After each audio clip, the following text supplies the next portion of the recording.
When I was a junior in high school, everything felt like a mix of chaos and routine, classes, music practice, and spending every free moment with my boyfriend, Matt. He was a senior, and we had this sweet connection that made life feel like something out of a coming-of-age movie. He played guitar, I sang, it just clicked. But there was a bittersweet undertone to it all. At the end of the summer, I'd be moving to a new state, and we both knew our time together was running out.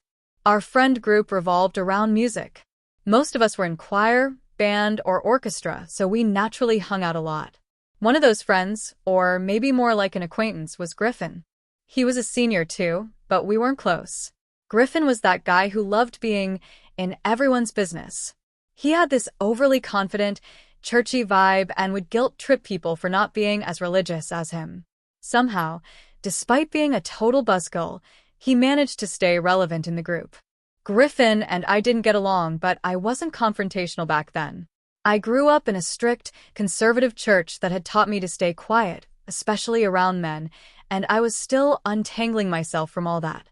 Griffin seemed to notice that about me, and he latched onto it. He decided it was his personal mission to drag me and Matt back into church. Matt wasn't having it. He wasn't religious and had no interest in entertaining Griffin's self-righteous attitude, especially after seeing how the church had treated my family during a tough time. I was trying to let Griffin's comments roll off my back, but that changed the day he went through my stuff. I kept a journal back then, a plain, boring notebook I used to sort through all the messy feelings in my life. It wasn't flashy, just a safe place to write about things I didn't want to share with anyone else, including my relationship with Matt. During lunch one day, I left my backpack at the table to grab something from the choir room. I didn't think twice about leaving it there. Why would I? But Griffin, in all his nosy glory, decided to go through my bag, found my journal, and read it. What he did next was unforgivable. He spread everything he'd read to our entire social group. By the end of the week, it felt like the whole school knew. People I'd grown up with were calling me names, slut, whore, and laughing behind my back. It was humiliating. Even though Matt stood by me, the shame and anger were overwhelming. Griffin had clearly intended to use my private life to control me, but all he did was light a fire in me.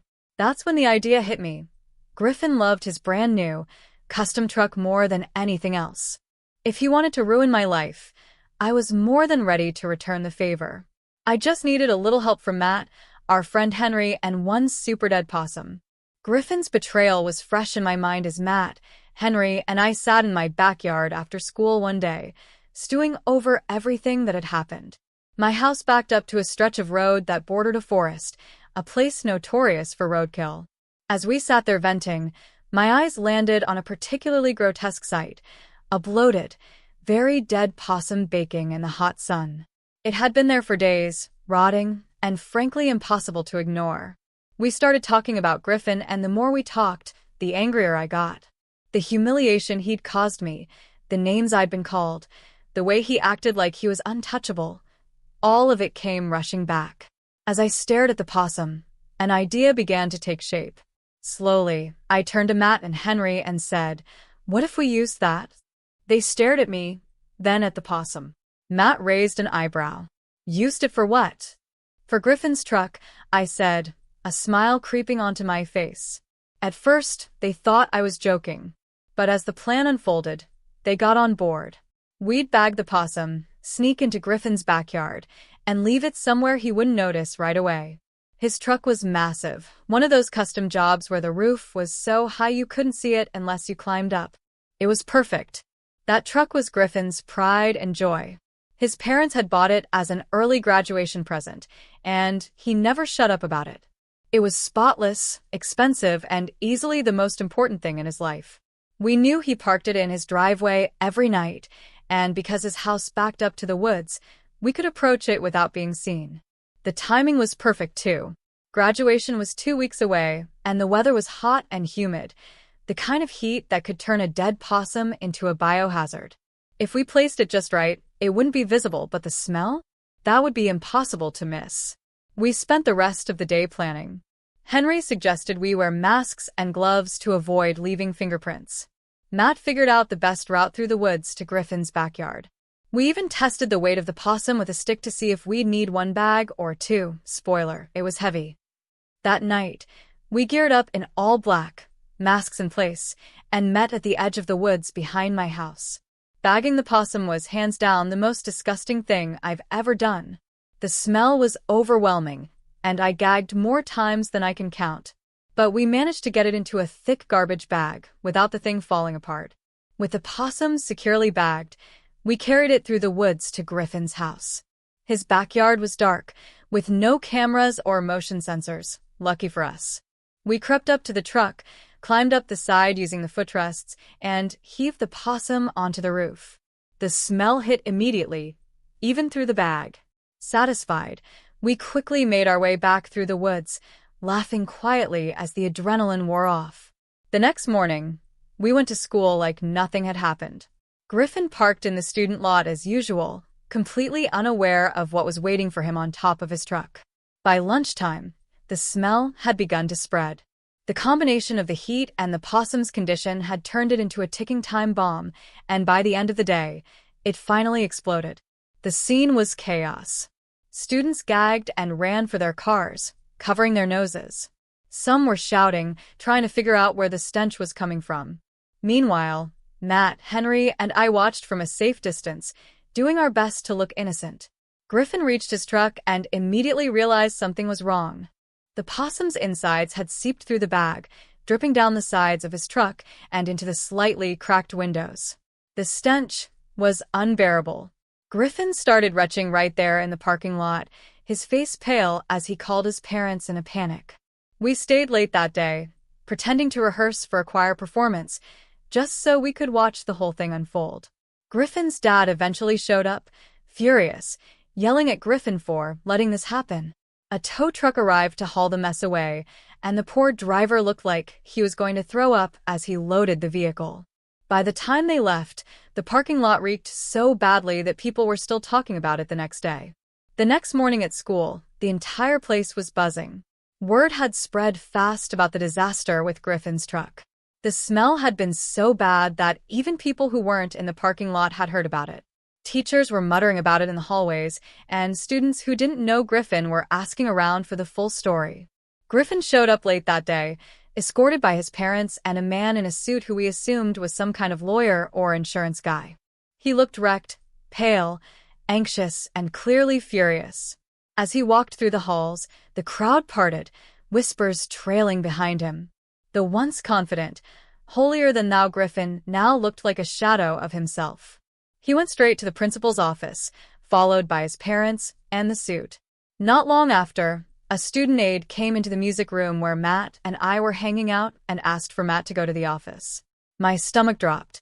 We'd been careful, but the possibility of getting caught still loomed over us.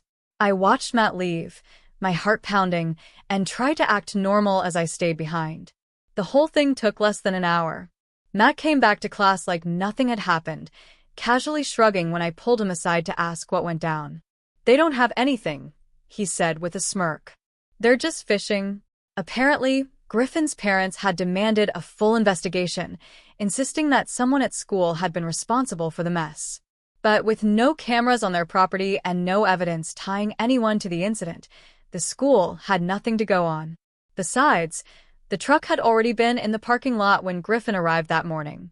For all they knew, the possum had been there long before he left for school. From that point on, Griffin didn't look at Matt or me again. He stopped sitting with our group at lunch, avoided any events we attended, and never brought up church around us. His once confident demeanor was replaced with something closer to fear, and I couldn't help but feel a twisted sense of satisfaction every time I saw him flinch. But the true masterpiece was the smell. Despite their best efforts, Griffin's parents couldn't get it out of the truck. The possum had seeped into every crack, and the summer heat only made it worse. They took it to multiple detailing services, tried scrubbing it themselves, and even replaced parts of the interior. Nothing worked. By the time graduation rolled around, the truck was considered a total loss. As for the rest of the school, they didn't need proof to guess who was behind it. People knew Matt and I had a grudge against Griffin, but nobody dared confront us. The revenge had been so over the top that it left an impression. The name-calling stopped completely. Instead, people avoided me altogether, which was honestly an improvement. When they did have to talk to me, they kept it polite and brief, as if they were afraid they'd be next. Graduation day was the cherry on top. Griffin walked across the stage, his family cheering loudly, but I caught his eye as he stepped off. I couldn't resist. I made a small explosion motion with my hands and gave him a wink. His face froze, and for the first time, I saw real fear in his eyes. It was the perfect mic drop moment, the kind you replay in your head years later with a smile. After that day, everything changed. Griffin's grip on our social circle loosened completely. He stopped talking to me and Matt, avoided any gatherings we were at, and seemed to lose that smug confidence he once wore so proudly. His truck, the prized possession he had never stopped bragging about, was gone, replaced by an older, much less flashy vehicle. Rumor had it his parents had spent a small fortune trying to fix the smell before finally giving up. As for me, the satisfaction of seeing him brought down a peg gave me a strange kind of closure. The whispers, the name-calling, and the humiliation he'd tried to inflict on me were over. People who had once judged me now avoided me altogether, and I didn't mind. Being left alone was a relief. By the time I left town that summer, Griffin was practically a ghost in my life. He avoided crossing paths with me entirely, and I was fine with that. I didn't want or need an apology from him. The damage had been done, and I had my revenge. Looking back, the whole thing feels almost surreal. It was messy, ridiculous, and probably over the top, but at the time, it felt like reclaiming a bit of power in a world where I often felt powerless. And if there's one thing I learned from it, it's this: don't mess with people who have nothing to lose and a creative streak. Years later, the memory of Griffin's face on graduation day still makes me laugh. I don't know what he's up to now, and honestly, I don't care. Wherever he is, I hope he thinks twice before trying to ruin someone else's life. So, that's the story of how a dead possum and a little teamwork turned the tables on someone who thought they could get away with anything. Sometimes, revenge isn't just satisfying, it's unforgettable. If you enjoyed this wild ride, make sure to hit that subscribe button on my channel for more stories like this one. Your support means a lot, and who knows, maybe you'll even share one of your own unforgettable moments in the comments. Thanks for sticking around.